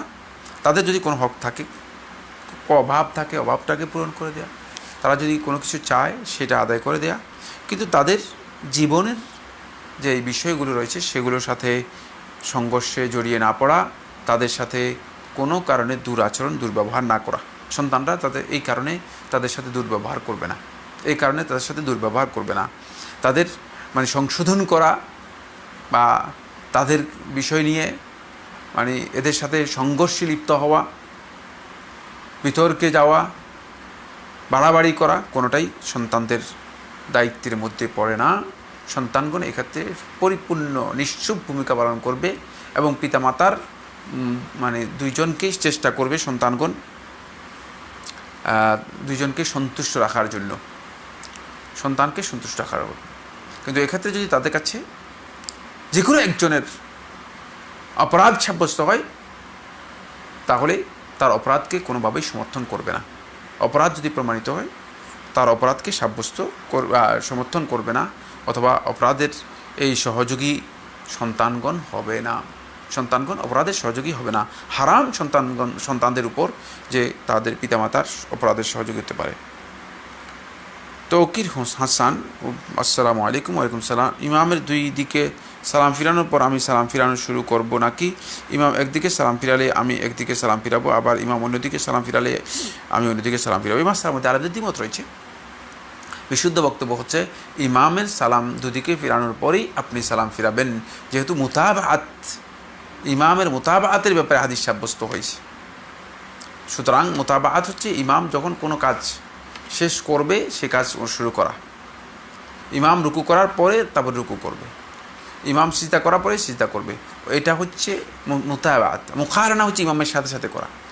তো আপনি যদি ইমামের মানে সালাম ফিরানোর পরে একদিকে শুরু করেন তাহলে ইমাম সালাম ফিরানো শেষ হলো না। সালাম যেহেতু দুইটাই ইমাম ফিরাতে হবে, তাই উত্তম হচ্ছে বা বিশুদ্ধ বক্তব্য হচ্ছে, আলেমদের দ্বিমত রয়েছে এই মাসালা ইজতিহাদি মাসালা। ইজতিহাদি মাসালা অর্থ বুঝতে পেরেছেন? ইজতিহাদি মাসালা হচ্ছে এখানে ইজতিহাদ বৈধ, আলেমরা ইজতিহাদ করেছেন, কিন্তু বিশুদ্ধ হচ্ছে সেটা হলো দুদিকে সালাম ফিরানোর পরেই আপনি সালাম ফিরাবেন। আবু হাসান শেখ, আসসালামু আলাইকুম। ওয়ালাইকুম সালাম। ইল্লাল্লাহ জিকির বিষয়ে বিস্তারিত জানাবেন ইনশাআল্লাহ। বিস্তারিত জানানোর সুযোগ নেই। ইল্লাল্লাহ অর্থ আল্লাহ ছাড়া, ইল্লাল্লাহ এর অর্থ আল্লাহ ছাড়া। এবার আপনি নিজেই বিবেচনা করুন আল্লাহ ছাড়া কী বলতে চাচ্ছেন আপনি। এটা জায়েজ না জায়েজের মাসালা পরেই জিজ্ঞেস, মানে আপনি অনেক পরে এই জায়েজ না জায়েজের মাসালায় আসবেন। আল্লাহ ছাড়া কী জিনিসটা? যদি আমাদের কোনো আলেম কথা বলে থাকেন, তিনি যে মানে মূর্খতার কোন পর্যায়ে রয়েছেন সেটা কি তিনি আদৌ কি বুঝতে পেরেছেন? জাহালতের কোন স্টেজে তিনি আছেন? আরবি ভাষায় আদৌ কি এই ধরনের কোনো ব্যবহার আছে? আরবদেরকে জিজ্ঞেস করলে হাসাহাসি করবে। এটা শুধুমাত্র আমাদের ওজমায়ের কারণ, মানে যেই কারণে পথভ্রষ্ট হওয়ার যে কারণগুলো ইমাম শাতিবী রহমতুল্লাহ উল্লেখ করেছেন, তার মধ্যে একটি কারণ হচ্ছে আল ওজমা, অনারব, আরবি ভাষার জ্ঞান না থাকা। এইটা একটা। সেটা হলো যে ইল্লাল্লাহের জিকির যদি জায়েজ হয় তাহলে লা ইলাহার জিকির জায়েজ হবে, কারণ একই কালেমার মধ্যেই তো। তাহলে কি লা ইলাহা মানে কোনো ইলাহ নেই, এটা এটা এটা এটা এটা বলবেন? এই জিকির জায়েজ হবে? দুনিয়ার কোনো আলেম বলছেন ইল্লাল্লাহ জায়েজ হলে লা ইলাহা জায়েজ হবে। যে প্রথম পয়েন্ট যদি জায়েজ না হয় দ্বিতীয় পয়েন্টে জায়েজ হবে না। দুইটাই তো নেগেটিভ হয়ে যাচ্ছে। এটা দুইটা নেগেটিভ নিয়েই তো একটা পজিটিভ হয়েছে। এটা দুইটা না আবোধক শব্দ একত্রিত হওয়ার কারণেই তো এখানে কী হয়েছে, পজিটিভ হয়েছে। সুতরাং গায়রুল্লাহ জিকির করবেন? আমার জানা নেই। বাকি বন্ধুগণ, জিকির হচ্ছে ইবাদত। এখানেই আমাদের আলেমদের বিচ্যুতি। জিকির হচ্ছে ইবাদত। ইবাদত অবশ্যই এই প্রত্যেকটি ইবাদত রাসূল সাল্লাল্লাহু আলাইহি ওয়াসাল্লামের সুন্নাহর মাধ্যমে সাব্যস্ত হতে হবে। নবী সাল্লাল্লাহু আলাইহি ওয়াসাল্লাম সাহাবায়ে কেরামদেরকে নিয়ে ইল্লাল্লাহ জিকির করেছেন, অথবা ইল্লাল্লাহ জিকির করতে বলেছেন। এই ধরনের কোনো বক্তব্য দুনিয়ার কোনো আলেম কোনো হাদিসের মধ্যে দেখাতে পারবে? মিথ্যা হাদিসও নেই, মিথ্যা কোনো হাদিস নেই। তো কীভাবে তিনি এটাকে ইবাদত বলবেন? ইল্লাল্লাহ করতেছেন কী জন্য আপনি? ইবাদত হিসেবে? ইবাদতের দলিল নেই। ইবাদতের দলিল না থাকলে ইবাদতের ব্যাপারে একটাই বক্তব্য রাসূল হুদা সাল্লাল্লাহু আলাইহি ওয়াসাল্লাম যেটি বলে দিয়েছেন, মান আহদাসা ফি আমরিনা হাযা, যে আমাদের এই দিনের মধ্যে নতুন কিছু আবিষ্কার করলো, মা লাইসা মিনহু, যা দিনের মধ্যে নেই, আমাদের যেখানে নির্দেশনা নেই যার উপর, ফাহুয়া রাদ্দুন, সেটা প্রত্যাখ্যাত, সেটা দিনের বাইরে, সেটা একেবারেই দূরে নিক্ষেপ করে দাও, কোনো ভ্যালু নেই। ফাহুয়া রাদ্দুনের মানে এই ব্যাখ্যার মধ্যে আহলে হাদিসগণ বলেছেন সেই ব্যক্তি প্রত্যাখ্যাত, তার বক্তব্য প্রত্যাখ্যাত, দুইটাই অর্থ হতে পারে,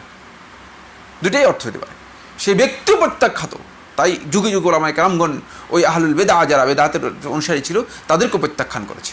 খুব ভালো করে খেয়াল করুন, আহলুল হক আর আহলুল বেদার মধ্যে পার্থক্য যেখানে আহলুল বেদা প্রত্যাখ্যাত ব্যক্তি, তাকে পরিপূর্ণরূপে প্রত্যাখ্যান করতে হবে। আরেক ভাই প্রশ্ন করেছেন, আসসালামু আলাইকুম। ওয়ালাইকুম সালাম। ইমাম সামি আল্লাহু লিমান হামিদা বললে আমরা কি শুধু রাব্বানা লাকাল হামদ বলবো, নাকি আমরাও সামি আল্লাহু লিমান হামদ? না, মুক্তাদি যদি হন তাহলে আপনি অবশ্যই রাব্বানা লাকাল হামদ হামদান কাসীরান তাইয়িবান মুবারাকান ফিহি, এখানে অনেক দীর্ঘ বক্তব্য রয়েছে। শুধু রাব্বানা ওয়া লাকাল হামদ, রাব্বানা লাকাল হামদ দুইটাই আপনি বলবেন। সেখানে সামি আল্লাহু লিমান হামিদা ইমামের সাথে মুক্তাদিগণ বলবে না, ইমামের সাথে মুক্তাদিগণ বলবে না। আবি হুরায়রা প্রশ্ন করেছেন, আসসালামু আলাইকুম। ওয়ালাইকুম সালাম। সম্মানিত শেখ, কোনো মুসলিম নারী যদি ফেসবুকে পুরুষের নামে আইডি খুলে তাহলে কি গুনাহ হবে? প্রশ্নই আসে না কেন তিনি ফেসবুকে আইডি খুলে প্রতারণা করতে যাচ্ছেন, সেখানে এত কি ফজিলত রয়ে গিয়েছে। ডাস্টবিনের মধ্যে গিয়ে তিনি মানে কি তালাশ করতে চান? ফেসবুক ডাস্টবিনের চেয়ে কি ভালো কিছু? এখানে তিনি কি চাচ্ছেন? কোনো কিছুই এখানে নেই। ফেসবুকের মধ্যে যত আবর্জনা, যত ময়লা আছে সবগুলো একসাথে করা হচ্ছে। এগুলো মূলত ডাস্টবিন। এখানে কিছু ভালো কাজ প্রচার করা হয় তাকে, কিন্তু এখানে তারাই ঢুকবে যারা চেষ্টা করবে নিজেকে সংযত পরিপূর্ণ রেখে কিছু যদি ভালো কাজ ঢুকানো যায়, কিছু ভালো কাজ যদি ঢুকানো যায়। কিন্তু খেয়াল রাখতে হবে যে এটি ভালো জায়গা নয়, জায়গাটা ভালো নয়। সুতরাং এখানে নামে বেনামে মানে প্রতারণা করে ঢুকার এত মানে তাৎপর্য রয়ে গিয়েছে, এটা করার দরকার নেই। এই কাজটি জায়েজ নেই, এই কাজটি জায়েজ নেই মুসলিম নারীদের জন্য। এমনিই প্রতারণা জায়েজ নেই ইসলামী শরীয়তের মধ্যে। আবার নিজের নাম চেঞ্জ করে পুরুষের নাম দিয়ে তিনি ঢুকবেন, এর মাধ্যমে তিনি কি অ্যাচিভ করতে চান? প্রতারণার মাধ্যমে কোনো ভালো কিছু অ্যাচিভ করবেন প্রশ্নই আসে না। সুতরাং এই কাজটি তিনি করবেন না। আবদুল্লাহ প্রশ্ন করেছেন যে রাজনৈতিক ব্যবস্থা বা গণতন্ত্র আমাদের দেশে প্রচলিত আছে, তা কি কুফরি মতবাদ? যদি হয় তবে কেন? এটা একটি দীর্ঘ মাসআলা বা দীর্ঘ বক্তব্য আপনি মানে তুলে ধরেছেন। গণতন্ত্রের একটি পার্ট, এর মধ্যে কুফরি রয়েছে, কোনো সন্দেহ নেই। গণতন্ত্রের একটা অধ্যায় আছে যেখানে কুফরিকে এস্টাবলিশড করা হয় থাকে, কিন্তু গণতন্ত্রের কিছু সিস্টেম ওসাইল আছে যে ওসাইলগুলো কুফরি নয়। গণতন্ত্রের আকীদাগত দিক যেটা রয়েছে সেটা কুফরি। আবার স্পষ্ট করে দিচ্ছি যাতে করে বিভ্রান্তির মানে বেড়া ঝালে আপনি নিজেকে আড়ষ্ট না করেন, কারণ শয়তানগণ বিভিন্ন দিক থেকে আসে।